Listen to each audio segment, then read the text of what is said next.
Hi అందరికీ. పచ్చికారంతో దొండకాయ fry చేయాలని అనుకున్నాను. ఈ దొండకాయల్లో కూడా రకరకాలుగా చేయొచ్చు.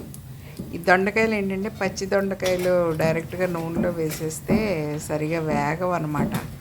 అది ఏంటంటే చాలా ఎక్కువ టైం తీసుకుంటుంది. అందుకని ఒక దెబ్బ కుక్కర్లో పెట్టేసి 2 విజిల్స్ రానిచ్చి పక్కన పెట్టుకున్నాను. పొయ్యి మీద నార్మల్గా తాలింపు అనమాట. ఈ తాలింపు వేస్తేనే ఏదైనా టేస్ట్ బాగుంటుంది కదా.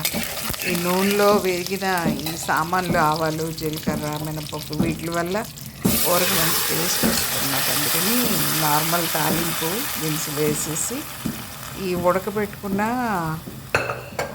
దొండకాయ ముక్కలన్నీ అందులో వేసేసి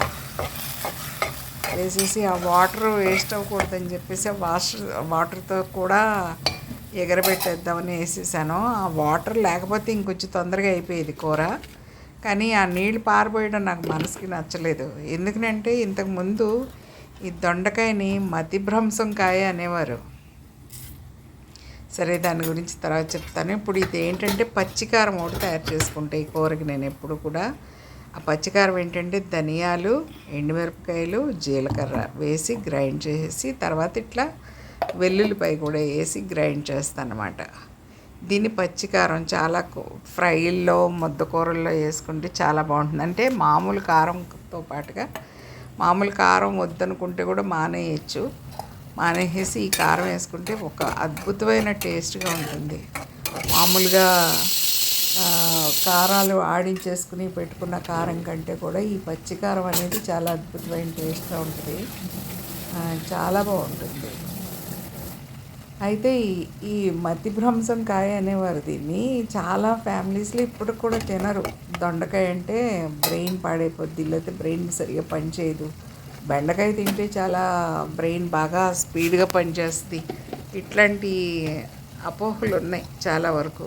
కానీ ఈ మధ్యకాలంలో ఈ దొండకాయ అనేది పచ్చి దొండకాయలు కనీసం రోజుకు 2 అయినా సరే తింటే చాలా మంచిది అని చెప్పి అంటున్నారనమాట. బ్రెయిన్ చురుగ్గా పనిచేస్తుంది, ఇమ్యూనిటీ లెవెల్స్ బాగుంటాయి, ఇట్లాంటివన్నీ చెప్తున్నారనమాట. అంటే డైటీషియన్స్ సజెస్ట్ చేసే ఐటమ్ అయిపోయింది.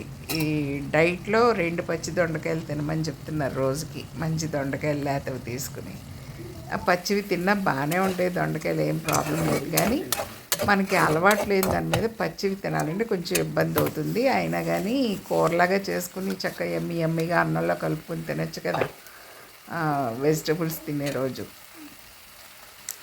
అయితే కొంచెం ఆ నీరంతా ఎగిరిపోయిన తర్వాత ఇప్పుడు నేను తయారు చేసుకున్న కారం చల్లేసాను. అందులో కారం వేసేసుకుంటే మనకి ఆ రుచి వేరేగా ఉంటుంది. నెక్స్ట్ లెవెల్ టేస్ట్ ఉంటుంది అన్నమాట.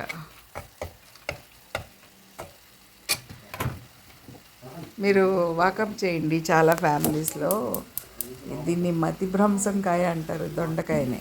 కానీ దొండకాయ చాలా మంచిదండి. పాపం అనవసరంగా దాని మీద అబాండాలు వేసి దాన్ని దూరంగా పెట్టారు చాలా ఫ్యామిలీస్. దొండకాయ ఆరోగ్యానికి చాలా మంచిది. ఇప్పుడు దగ్గరికి అయిపోయిన తర్వాత నేను కొత్తిమీర, కరివేపాకు మళ్ళీ చల్లాను. అందులో ముందు కొద్దిగా కొత్తిమీర వేసాను తాలింపులో. కొత్తిమీర కాదు, కరివేపాకు వేసాను తాలింపులో. ఇప్పుడు కొత్తిమీర వేసాను కదా. దీనికి ఎక్స్ట్రా టేస్ట్ కోసం కొంచెం కొబ్బరి కూడా యాడ్ చేద్దాం అనిపించింది నాకు. ఫ్రిడ్జ్లో ఎదిగితే కొంచెం కొబ్బరి దొరికింది. కొబ్బరి కూడా ఇందులో యాడ్ చేశాను. ఇది ముద్దకూర అనమాట. నూనె కూడా ఎక్కువ వాడలేదు, మీరు గమనించారో లేదో. ఆయిల్ చాలా తక్కువ వేసాను. మంచిగా డైట్ లాగా తినచ్చు. ఇప్పుడు ఆ రైస్ తినని వాళ్ళు ఈ దొండకాయ కూరలో కొద్దిగా పెరుగు కలుపుకొని అలా డైరెక్ట్గా తినేయచ్చు అనమాట. రైస్ తినద్దు డైటింగ్ చేసేవాళ్ళు సంగతి నేను చెప్తున్నా. డైటింగ్ చేసేవాళ్ళు ఏంటంటే ఇందులో నూనె కూడా తక్కువ వాడాం కాబట్టి కొంచెం ఒక 2 గరిటెలు కూర అందులో వేసేసుకుని గిన్నెలో వేసుకుని అందులో కొంచెం పెరుగు కలిపి వేసుకుని చక్కగా తిన్నారంటే కడుపు చక్కగా నిండిపోతుంది, టమ్మీ ఫుల్ అవుతుంది అన్నమాట. కనుక ఈ నీరు అంతా తడి లేకుండా చక్కగా దగ్గరికి ఎగరబెట్టుకోవాలండి. అడుగు పట్టాలన్నమాట. కూర అడుగు పడితేనే టేస్ట్గా ఉంటుంది, దగ్గరికి అవుతుంది అనమాట. పచ్చి నీరంతా పోయి అంత డైల్యూట్గా లేకుండా దగ్గరకు అవుతుంది కూర, చక్కగా థిక్నెస్ వస్తుంది అనమాట. అలాగా అడుగు పట్టే వరకు ఫ్రై చేసుకుని గిన్నెలోకి తీసుకున్నాను. అదిగో కొబ్బరి జల్లాను చూడండి. కొద్దిగానే ఉంది కొబ్బరి, అంతకంటే ఎక్కువ అనవసరం కూడా చెప్పాలంటే. ఎందుకంటే ఇది కూర ముద్దకూర కాబట్టి ఇది చాలు సరిపోతుంది. అదే చూడండి, గోరుచిక్కుడుకాయ కొబ్బరి అయితే కొద్దిగా ఎక్కువ వేయాలి. ఎందుకంటే అది కలవదనమాట, ఒకదానికి అవి అంటుకోవు ముక్కలు. ఇదేంటంటే ముద్దలాగా అయిపోతుంది కాబట్టి చాలు, బైండింగ్కి వేరే అక్కర్లేదు. ఇది ఎలా ఫ్రై చేసేసుకుంటే, దొండకాయ కొబ్బరి అనేది పెళ్ళిళ్ళల్లో కూడా చాలా బాగా పెడతారు. కాకపోతే డీప్ ఫ్రై చేస్తారు. అది డీప్ ఫ్రై చేయడం వల్ల కొంచెం ఇండైజెషన్ ఉంటుంది అనమాట. ఇది చక్కగా అరిగిపోద్ది మీకు. దాంతోపాటు టమాటా రసం కూడా చేశాను. చాలా హెల్దీగా రెండు చక్కగా తినచ్చు. కొంచెం కూర కలుపుకుని తర్వాత మళ్ళీ చారు కలుపుకుని తింటే హాయిగా ఉంటుంది భోజనం. చూడండి, దగ్గరికి పెట్టేసాము.